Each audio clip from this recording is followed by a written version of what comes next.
शिव महापुराण की कथा कहती है, महाराज पूर्णिमा का जो चंद्र है वो विशाल का है और उस चंद्र की पूर्णता में हमारी अभिलाषाएं भी पूर्ण हो। आप आस्था चैनल के माध्यम से जितने लोग कथा सुन रहे हैं, फेसबुक यूट्यूब पर जितने कथा सुन रहे हैं और कुबेरेश्वर धाम में जितने कथा सुन रहे हैं, आप में से कितने लोग हैं जो पूर्णिमा का व्रत करते हैं? जो माताएं करती हो जरा हाथ उठाइए। पूर्णिमा का व्रत जो करती है, करते हो ना आप लोग? रखिए याद। अब पूर्णिमा के व्रत में आपने कई बार किताब पढ़ी होगी पूर्णिमा की, या आपने व्रत किया होगा, या पूर्णिमा का व्रत आप धारण करे होगे, तो उसमें पूजन कौन से भगवान की होती है? पूर्णिमा के व्रत में किस भगवान की पूजन होती है? तो कहा पूर्णिमा के व्रत में केले के खंभ लगाकर पूर्णिमा का जो अध्यापन होता है, पूर्णिमा की जो पूजन होती है, उस पूजन में शंकर और पार्वती की पूजन की जाती है, शिव और नारायण की पूजन करी जाती है, शंकर और पार्वती का स्मरण किया जाता है। किसकी पूजन होती है? शिव पार्वती।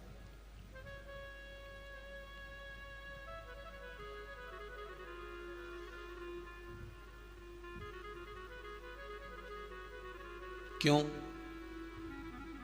शंकर और पार्वती का पूजन क्यों करा जाता है पूर्णिमा के व्रत में?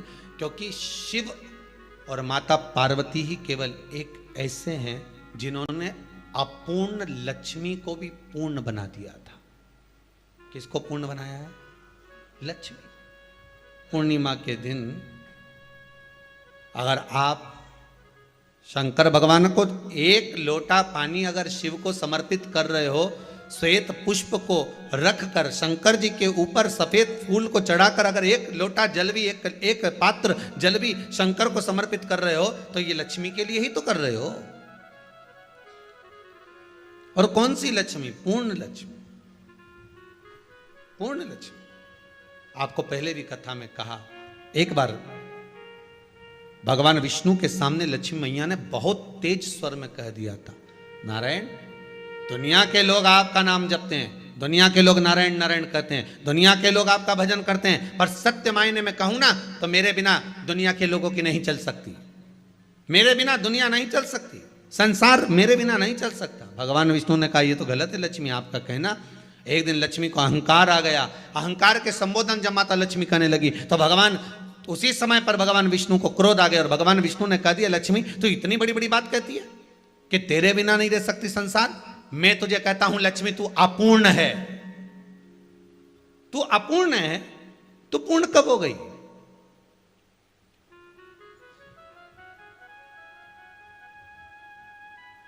तेरी पूर्णता कहां हो गई? लक्ष्मी की आंख से आंसू बहने लगे। आज आपने मुझे अपूर्ण कहा है। आपको मालूम है आप मुझे अपूर्ण कह रहे हो? आपको ये ज्ञात हो रहा है आप मुझे अपूर्ण कह रहे हो? भगवान कहते हैं हाँ लक्ष्मी, मैंने तुझे अपूर्ण कहा है। अपूर्णता का मतलब आप जानते हो ना? भगवान कहते हैं लक्ष्मी मैं सब जानता हूं। लक्ष्मी रोती हुई माता सरस्वती के पास पहुंच गई। सरस्वती ने पूछा क्या बात है लक्ष्मी, क्यों रो रही हो? लक्ष्मी जी ने कहा क्या बताऊं सखी, मेरे पति ने आज मुझे अपूर्ण कह दिया है। तो क्यों रो रही है तू? अपूर्ण अगर कह दिया, पति ने ही तो कहा है ना, तो क्यों रोना? चल मेरे साथ में। और सरस्वती मैया माता लक्ष्मी को लेकर सीधे पहुंच गई माता पार्वती के यहां। माता पार्वती के यहां जब पहुंची है, माता पार्वती ने लक्ष्मी जी को देखा और सरस्वती को देखा तो पूछा कि बात क्या है, क्या हो गया ऐसा, क्या हुआ, क्या है ऐसा जो तुम दोनों आज मेरे पास में आई? क्या हुआ? पार्वती जी कुछ बोलती, शिव जी का ध्यान माता सरस्वती की ओर और लक्ष्मी की ओर गया और भगवान शंकर जान गए कि आज भगवान नारायण ने लक्ष्मी जी को अपूर्ण कहा है। अब देखें माता पार्वती क्या कर सकती है, इसको पूर्ण बनाने के लिए करेगी क्या? क्या हुआ? माता सरस्वती जी बोली लक्ष्मी को अपूर्ण कह दिया। अपूर्ण कह दिया? हाँ, तो क्या सोचना उसके लिए? इसको मैं अभी पूर्ण बना देती हूं। माता जगतजननी पार्वती ने गोदी में विराजमान गणेश जी को उठाया और उठाकर लक्ष्मी जी की गोद में दे दिया। ले लक्ष्मी, आज से तू पूर्ण हो गई। लक्ष्मी, आज से तू पूर्ण है। गोदी में जब तक संतान नहीं है तो नारी को लोग अपूर्ण समझते हैं, पर माता पार्वती जी ने संपूर्ण ब्रह्मांड में एक सिद्धता प्रदान कर दी कि अपने गोदी के लाल को, अपने गोदी के पुत्र को माता ने लक्ष्मी की गोद में देकर लक्ष्मी को पूर्ण बना दिया। वो दिन कौन सा था? पूर्णिमा का दिन था। पूर्णिमा के कितने व्रत होते हैं? बोलते जाओ, जरा जल्दी जल्दी बोलो। पूर्णिमा के नारियों को, स्त्रियों को अखंड सौभाग्य के लिए, जो नारी वैधव्य नहीं होना चाहती है, उस नारी को पूर्णिमा के कितने व्रत करना चाहिए? जिस नारी के यहाँ संतान नहीं हो, औलाद नहीं हो, उसको पूर्णिमा के कितने व्रत करना चाहिए? जिस नारी का पुत्र, पति बहुत बीमारी से ग्रसित हो, लग रहा हो कि ये मेरा बेटा बहुत बड़ी बीमारी में घिरा हुआ है, तो नारी को कितने व्रत करना चाहिए? स्वयं भगवान कृष्ण ने माता यशोदा को द्वापर में भी बताया है कि पूर्णिमा के 32 व्रत होते हैं। कितने व्रत होते हैं? 32।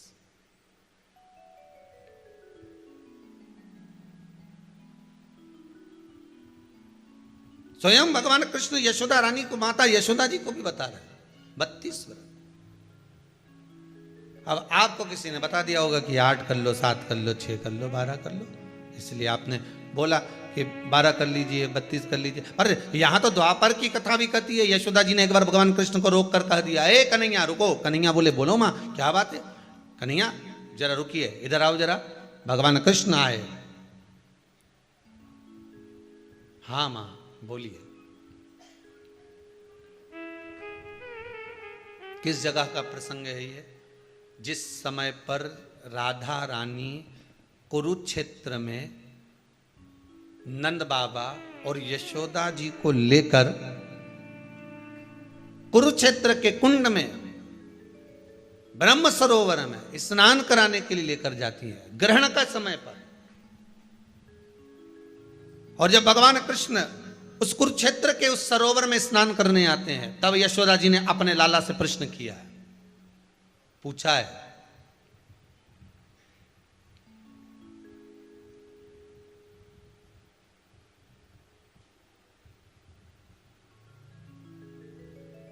कि नारी वैधव्य होकर ना मरे।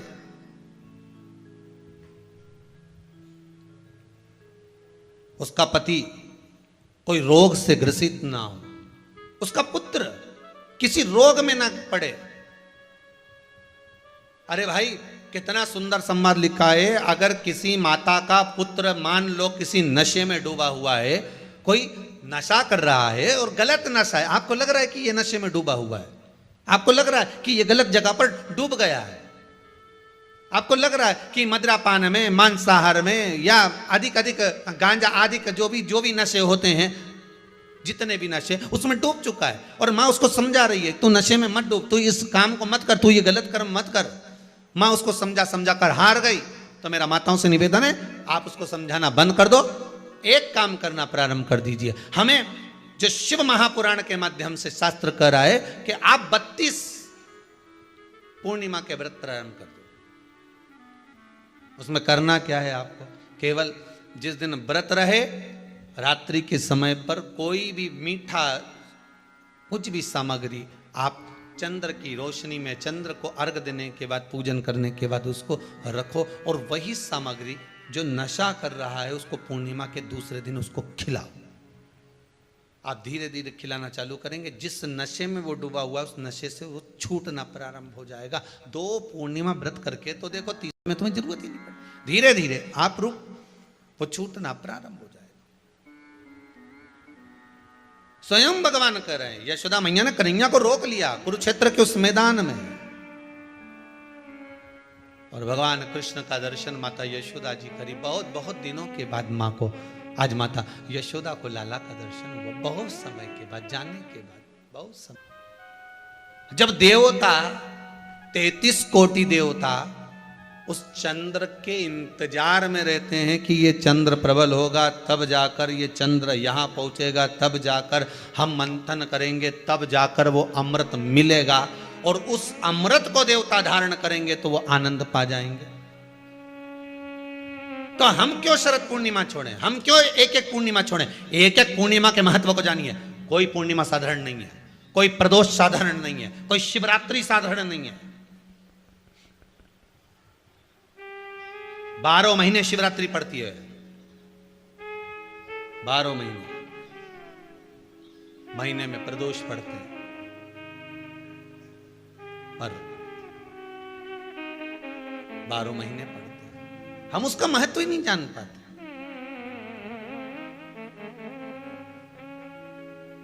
कौन से प्रदोष पर क्या करना है, कौन सी पूर्णिमा को क्या धारण करना है, कौन सी शिवरात्रि पर। कई लोगों को तो यहां तक नहीं मालूम था कि भाई श्रावण के महीने में भी शिवरात्रि आती है। वो तो बस लोगों के कि शिवरात्रि का पूजन हुआ, तो उसका स्मरण क्यों छोड़े हम? अगर ये वेद और शास्त्र ब्राह्मणों को दिए गए हैं, ये वेद और शास्त्र विद्वज्जन को दिए गए हैं, तो इसका स्मरण होना चाहिए कि हम निकालकर जनमानस तक ये चीज पहुंचाएं कि हमें इस दिन ये पूजन करना है। उसका स्मरण होना चाहिए।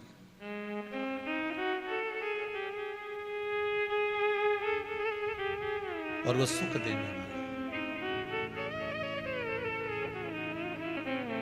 भगवान कृष्ण से यशोदा जी ने पूछा तो भगवान कृष्ण ने कहा, मां, पूर्णिमा का व्रत अगर नारी 32 पूर्णिमा धारण कर लेती है तो वो नारी वेदव्य होकर नहीं जाती। पर आप लोग व्रत जो करते हो ना, जो भी व्रत आप लोग उठाते हो, सोमवार का व्रत जैसे किसी माता जी ने उठा लिया और वो उठाने के बाद, हम तो शादी नहीं हुई थी ना जब भी सोमवार व्रत करते थे, अब शादी हो गई अभी भी हम सोमवार का व्रत कर रहे हैं, करे जा रहे हैं, और उसका कोई उद्यापन नहीं करा, कोई संकल्प नहीं लिया गया कि मैं 5 करूंगी कि 16 करूंगी कि 25 करूंगी कि 31 करूंगी कि 21 करूंगी। इसलिए पूर्णिमा व्रत का विधान में कहा गया कि 32 पूर्णिमा का पहला संकल्प होना चाहिए। उसके बाद आपकी 32 पूरी हो जाए, फिर आप दूसरे और व्रत कर लो, फिर 32 कर लो, फिर 32 कर लो, पर उसमें पूर्णता का भाव। अभी तक किसी के सोमवार और गुरुवार और शुक्रवार के व्रत ही पूर्ण नहीं हुआ, अभी तक चल रहा है, अभी तक चल रहा है। हम तो सोमवार का व्रत करते हैं, हम तो शनिवार करते हैं, अब शनिवार करते करते 4 साल हो गए, 6 साल हो गए, 5 साल हो गए। भगवान को तो थोड़ा बहुत कुछ खिला पिला के उनको एक बार तो विश्राम दे। ये जितनी पूर्णिमा के व्रत हैं, जितने 12 महीने जो पूर्णिमा पड़ती है, पूनम पड़ती है, ये भले दुनिया के लोग कहते हैं कि ये भगवान राधा और कृष्ण से संबंध रखते हैं, सीता राम जी से संबंध रखते हैं, राम और कृष्ण से संबंध रखते हैं, पर इनका यदि सही संबंध समझा जाए, इनके सही संबंध का यदि स्मरण करा जाए, इनके सही संबंधों का यदि वर्णन किया जाए, तो शिव और चंद्रमा के जो मिलन का केंद्र बिंदु है वही पूर्णिमा है। केवल एक पूर्णिमा वहीं तक नहीं रही कि भगवान कृष्ण और राधा जी ने रास किया। भगवान कृष्ण और राधा जी रास कर रहे हैं, केवल पूर्णिमा वहीं तक सीमित नहीं रही, केवल वहीं तक उसकी सीमितता नहीं है। एक बात ध्यान रखिएगा, यदि काया का रोग हो गया, मान लो शरीर कहीं से सफेद पड़ रहा है, कहीं से काला पड़ रहा है, शरीर में से खाल की फुकड़ी निकलना प्रारंभ हो गई हो, शरीर में काले काले चट्टे पड़ना चालू हो गए हों, या कोई विशेष रोग हो गया, कोई विशेष शरीर में रोग है, बीमारी है, काया बेकार हो रही है, तो सीधी सीधी बात शिव महापुराण की कथा कहती है, सुंदर आनंद में श्रवण कर कर आप अपने जीवन को, ये पूर्णिमा शिव महापुराण की कथा कर पूर्णिमा आ रही है, कुछ नहीं करना, पीपल का एक पत्ता, उस पत्ते पर थोड़ा सा चावल, थोड़ा सा चावल, पूर्णिमा की रात्रि को अपने हाथ में लेकर, अपने नयनों से लगाकर, शरीर पर से स्वयं उतार कर उसको दरवाजे के पास रख दीजिए। पूर्णिमा की रात्रि को पूर्ण होने पर उस चावल को दूसरे दिन सूंघ कर बहते हुए पानी में डाल दीजिए। महाराज कितने भी रोग से ग्रसित हो गए, पीपल का एक पत्ता 52,000 ब्राह्मण की साक्षी कराता है। महाराज बहुत ध्यान देना, पीपल के वृक्ष में स्वयं नारायण का, मेरे कृष्ण का वास है। स्वयं भगवान गीता के अंतर्गत कहते हैं कि मैं पीपल का वृक्ष हूं,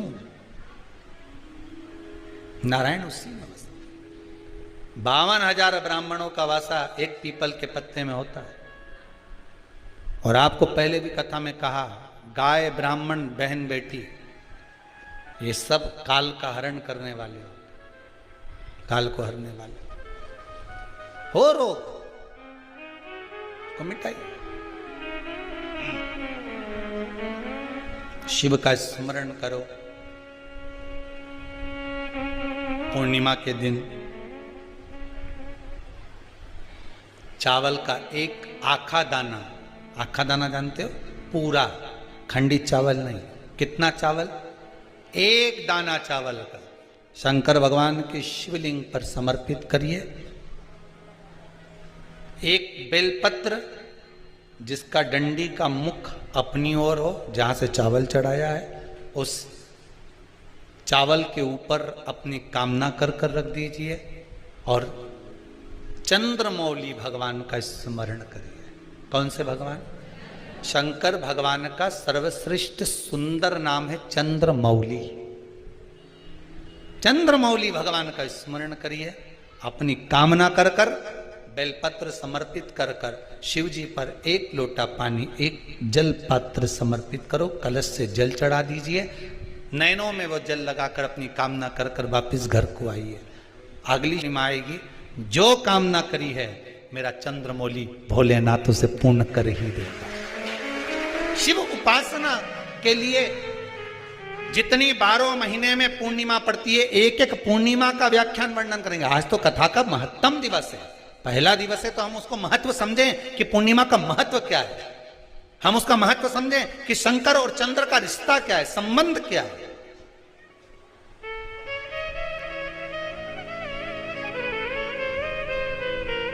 भगवान ने जितनी पूर्णिमा बनाई है, जितने नक्षत्र बनाए, जितनी घड़ी बनाई, जितना पल बनाया, जितना समय बनाया, ये शंकर भगवान ने जो बनाया ये गलत नहीं बनाया, श्रेष्ठता के लिए बनाया, जग के उद्धार के लिए, संसार के उद्धार के लिए बनाया। अब उसका प्रयोग आप करें ना करें, या आपके ऊपर है, आप उसका प्रयोग कर रहे हैं ना कर रहे हैं।